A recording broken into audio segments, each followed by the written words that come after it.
Buenos días a todos, comenzamos un nuevo segmento de la Escuela de Gestión de la Construcción aquí en Radio Cámara. Hoy estamos internacionales. Nuevamente nos ocupa el tema de BIM, Building Information Modeling, porque creemos como Escuela de Gestión que debemos apuntar todo nuestro esfuerzo en fomentar, promover, colaborar y motivar en la implementación de esta herramienta que sus resultados son cada vez mejores, más estables, más productivos para la industria, y por eso tanta insistencia desde Radio Cámara y desde nuestro espacio de la escuela en hablar, en evangelizar, por decirlo de alguna manera, en temas de BIM. Decía que nos internacionalizamos porque nos acompaña Ivana Alsasua, lo pronuncié todo bien, ¿no es cierto? Todo perfecto, muy buenos Ivana días. es arquitecta, es española, reside en Barcelona, en Cataluña, y está de paso en Argentina porque ha venido a participar de Expo Construir, que se realiza esta semana en el Hilton, ¿no? Si no me equivoco. Ahí vas a tener el jueves una conferencia a tu cargo, en el que seguramente voy a intentar acompañarlos. Y te invitamos junto con Enrique Telechea. Enrique es nuestro especialista en Open BIM dentro de la Escuela de Gestión. También es obviamente director en el BIM Forum Argentina. Y hoy va a ser como de co-conductor entrevistando a Ivana, que cuando me dijeron, va a venir una señora de España que sabe mucho de BIM, yo me imaginé, recién lo decíamos fuera del aire, una mujer de 60 años, señora, especialista, una arquitecta. Cuando la conocí, tiene apenas 31 años, es una chica joven, más joven que el resto de la mesa, Enrique, lamento contarles. Claro, pero ha hecho muchísimo en pocos años. Ivana, ¿a qué te estás dedicando? Bueno, pues principalmente nuestra empresa se dedica a trabajar en implementaciones BIM, que viene a ser la adopción de distintos estudios de arquitectura, constructoras y también parte del sector público, ¿no? A la adaptación a este sistema de trabajo, porque cuando hablamos de BIM es muy importante entender que no es simplemente una herramienta, entonces requiere una adaptación de procesos. Entonces, básicamente lo que hacemos es ayudar a la gente a cambiar esa forma tradicional que tienen de trabajar a el trabajo bajo estas nuevas tecnologías, desde lo que es la distribución de las herramientas, formación en ellas, adaptación de protocolos y acompañamiento, ¿no?, en el día a día hasta que son capaces de ir por sí solos. Suena más que interesante. Vos vivís en España, te educaste ahí, trabajás allá. ¿Cuál es el estado actual de BIM en España? Bueno, va avanzando. Es cierto que en los últimos años se ha movido mucho. Yo creo que si preguntas a cualquier profesional del sector te dirá que no se ha movido lo suficiente, ¿no?, los que estamos en este campo, porque siempre parece que va todo demasiado lento, ¿no? Pero creo que si lo preguntas a la industria quizás te dicen lo contrario, ¿no? Vamos muy rápido. Sí, porque es cierto que pues en 2015 se generó una comisión en el Ministerio de Fomento para empezar a tratar todo lo que era una implementación ya seria del BIM a nivel de licitaciones públicas, y desde entonces se han ido dando una serie de pasos y pues, base a unos grupos de trabajo, etcétera, para poder llegar a un punto en el que podamos empezar a exigir que el BIM se requiera en licitaciones públicas. ¿Qué rol está tomando el Estado nacional, España como gobierno, en el fomento del BIM? Bueno, yo creo que es importante en el sentido de que no se ha tomado un rol directamente de una exigencia, y yo creo que esto es acertado, de no podemos decir de hoy para mañana vamos a trabajar todos en BIM y ya está, sino que ha adoptado una postura más de voy a establecer las bases que se necesitan para que esto empiece a funcionar. Entonces, por ejemplo, una de las principales iniciativas ha sido el desarrollo de unos manuales para licitaciones. Es decir, qué debería tener una licitación, cuáles son los requisitos que debería tener un pliego para que las siguientes obras públicas puedan empezar a licitarse de esta forma.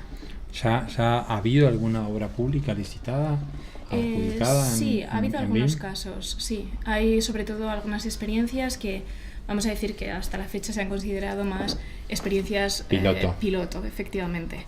Empiezan a ser referentes. Y también yo creo que es importante porque es gracias a estos pilotos y a estos referentes de los que puedes extraer las experiencias y realmente hacer algo que encuadre en el país, ¿no? Porque podríamos coger cualquier experiencia en otro país, pero adaptarla a la normativa y a la lógica profesional española sería, yo creo que un fracaso, por así decirlo, ¿no?, si la adaptásemos tal cual. Entonces, bueno, estos pilotos y estas experiencias van enriqueciendo este proceso. Perdón, digamos, la iniciativa corrió por cuenta del Ministerio de Fomento. Sí. Bien, perfecto. ¿Cómo se nucleó ese primer grupo, digamos, de trabajo en torno a fijar estándares, fijar objetivos, alcances, fecha, cuando se decide, 2018, a finales de 2018, Sí. realizamos la convergencia y ese tipo de cosas? ¿Cómo fue esa coyuntura, digamos? Bueno, esto surgió desde el Ministerio de Fomento, entonces se generó lo que llaman una comisión BIM, que contaba con una serie de expertos y también con INECO. En ese sentido, era una comisión reducida, pero lo que se planteó es, vamos a tener una comisión que lidere un poco este proceso, pero vamos a abrirla al público. Entonces, se abrió una convocatoria pública en la que cada uno podía presentar su solicitud para participar en estos grupos de trabajo.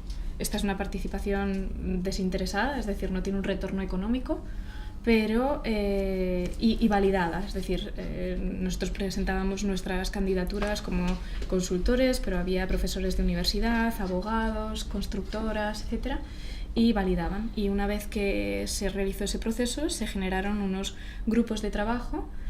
Cada uno, cuando presentaba su candidatura, también decía un poquito en qué parte creía que podía aportar más, porque se definieron unas líneas, por ejemplo, estrategia global, implementación, estándares, herramientas, etcétera, y entonces cada uno veía un poco más dónde podía aportar.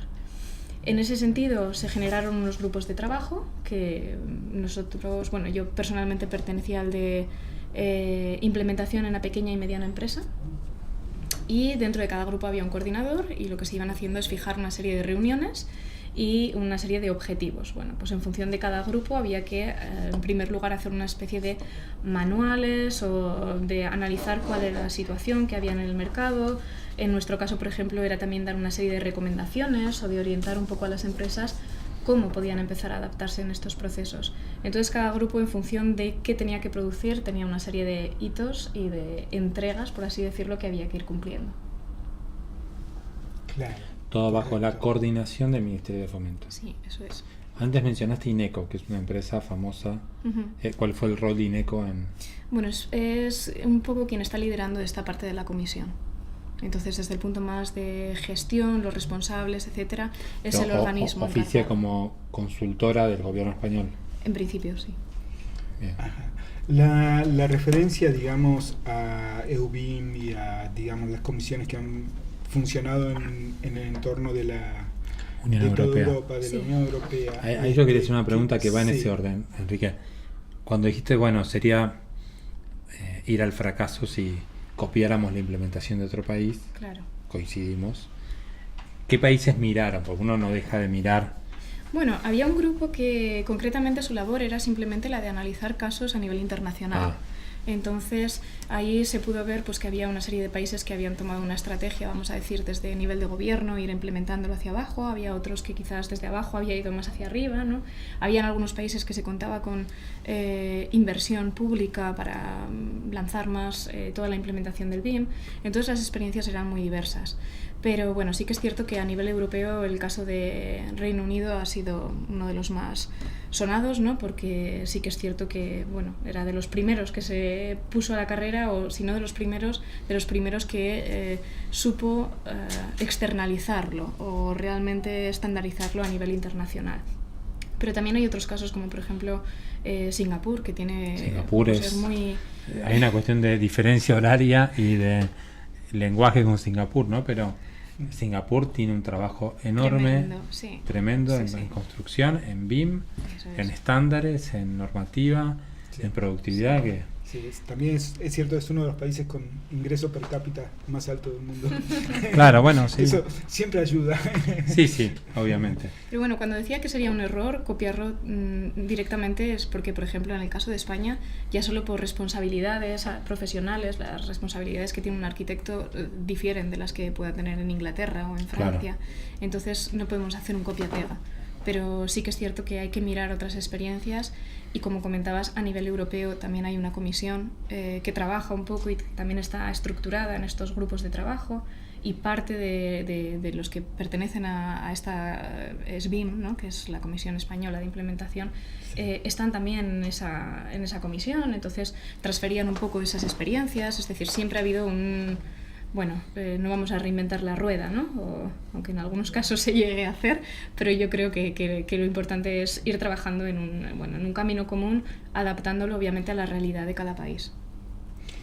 Bien, ¿de qué manera se definieron, digamos, los estándares más genéricos, más allá de el tipo de edificación, si es infraestructura, si es obra civil o lo que sea? Digamos, ¿qué tipo de alcances definieron para esos estándares?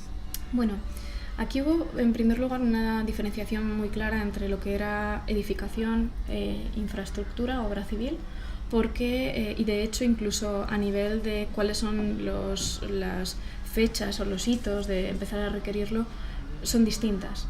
Pero ya porque incluso desde el punto de vista de los software, las aplicaciones, el desarrollo de las aplicaciones a edificación es mucho más avanzado, y desde el punto de vista del IFC está mucho más avanzado también a nivel de edificación que a nivel de infraestructura. Entonces no puede llevar los mismos tiempos, pero sí que es cierto que se va trabajando en ello. Entonces hay una parte de trabajo en infraestructura, otra en edificación. Este fue el primer gran, vamos a decir, separación, ¿no? Claro. La división de categorías, digamos. Sí. Sí. Inclusive tienen fechas distintas, ¿no? Porque sí. Civil es ahora a fin de año y...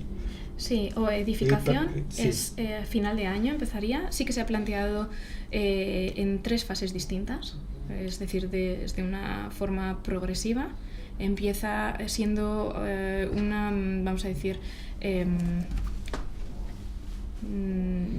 mejora en el sentido de que si yo licito y soy capaz de demostrar que trabajo en BIM, puedo llegar a tener incluso un 10% de puntos extra en mi licitación. De aquí han generado un estímulo. Sí, es decir... Un programa de estímulo, digamos, para quienes adopten BIM. Sí. Tempranamente.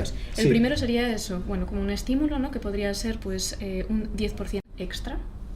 A partir del 2020 se prevé que ese 10% ya sea parte de esos 100, es decir, si de 100 puntos, 10 ya van a corresponder a quien entregue BIM, y a partir del 2022 ya se empezará a pedir como solvencia técnica.